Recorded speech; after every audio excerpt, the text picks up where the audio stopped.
ত্রয়োদশ জাতীয় সংসদ নির্বাচনের বাকি আর মাত্র 1 মাস। নির্বাচনে বিজয় ছিনিয়ে আনতে তোড়জোড় শুরু হয়েছে রাজনৈতিক দলগুলোর মধ্যে। আসন সমঝোতা সহ প্রার্থী গোছানো সব প্রায় শেষের দিকে। নির্বাচনকে সামনে রেখে একইভাবে ব্যস্ত সময় পার করছে তরুণদের রাজনৈতিক দল জাতীয় নাগরিক পার্টি।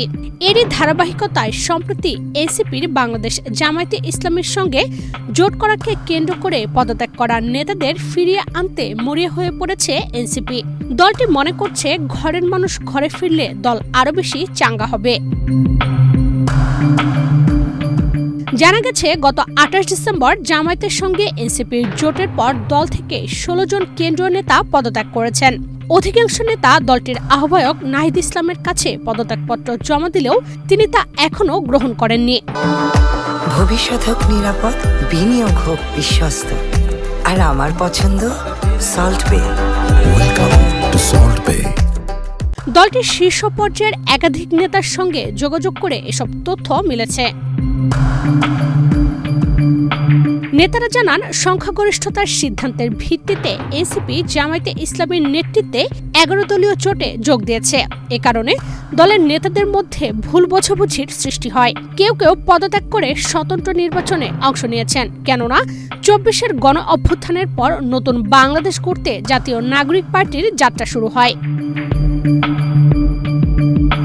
28 ডিসেম্বর এনসিপির জোটে যাওয়ার চূড়ান্ত ঘোষণার পর থেকে মূলত অস্থিরতা দেখা দেয়। এর আগে জামায়াতে ইসলামীর নেতৃত্বাধীন নির্বাচনী জোটের সঙ্গে এনসিপির যুক্ত না হওয়ার বিষয়ে দলের আহ্বায়ক নাহিদ ইসলামকে স্মারকলিপি দেন 30 জন নেতা। তবে স্মারকলিপি দেওয়ার আগের দিন রাতে এনসিপির অন্তত 5 জন নেত্রী এ বিষয়ে বিরূপ প্রতিক্রিয়া দেখিয়েছেন।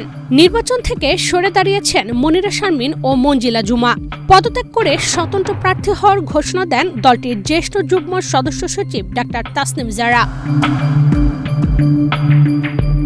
জামায়াত জোট ইস্যুতে পদত্যাগ করা অন্য নেতারা হলেন এনসিপির যুগ্ম আহ্বায়ক খালেদ সাইফুল্লাহ ও তাসনুভা জাবিন, মিডিয়া সেলের সম্পাদক মুশফিকুস সালেহীন, আইসিটি সেলের প্রধান ফরহাদ আলম ভুইয়া, যুগ্ম সদস্য সচিব আরিফ সোহেল, যুগ্ম সমন্বয়ক খান মোহাম্মদ মোরসালিন, উত্তরাঞ্চলের সংগঠক মৌলানা ভাসানীর নাতি আজাদ খান ভাসানী, দক্ষিণাঞ্চলের সংগঠক ওয়াহিদুজ্জামান, উত্তরাঞ্চলের সংগঠক দতি অনন্য চৌধুরী। অন্য সদস্যরা হলেন সৈয়দা নীলিমাদোলা, আসিফ মোস্তফা জামান, মীর হাবিব আল মনজুর, মারজুক আহমেদ ও আল আমিন টুটুল। এ বিষয়ে এনসিপির মুখ্য যুগ্ম সমন্বয়ক মাহবুব আলম জানান, জুলাই সনদ বাস্তবায়ন এবং রাষ্ট্র সংস্কারের পক্ষে কাজ করতে এনসিপি জামায়াতে ইসলামীর সঙ্গে জোট গড়েছে। জোটের আগে প্রত্যেক কেন্দ্রীয় নেতার মতামত নেওয়া হয়েছে। সংখ্যাগরিষ্ঠতার সিদ্ধান্তের ভিত্তিতে জোটের সিদ্ধান্ত হয়েছে। তবে যারা জোট ইস্যুতে দল ছেড়েছেন তাদের জন্য শেষ পর্যন্ত অপেক্ষা করবে এনসিপি।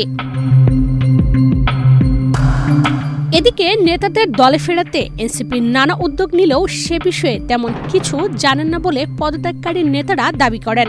নাম প্রকাশ না করার শর্তে এক পদত্যাগকারী নেতা বাংলাদেশ প্রতিদিনকে জানান, কেবল জামায়াত ইস্যুতে দলের মধ্যে ফাটল ধরেনি, এর বাইরে দলের ভেতরে গুরুত্বপূর্ণ সিদ্ধান্তের ব্যাপারে একক সিদ্ধান্ত, দলীয় নেতার পছন্দের লোক দিয়ে গুরুত্বপূর্ণ কমিটি দেওয়া সহ নানা বিষয়ে মতানৈক্য সৃষ্টি হয়েছে। ফলে একাধিক নেতা দল ছেড়েছেন। দলত্যাগীদের দলে ফেরানোর বিষয়ে নানা মাধ্যমে শোনা গেলেও দলের পক্ষ থেকে এখনো কোনো যোগাযোগ করা হয়নি।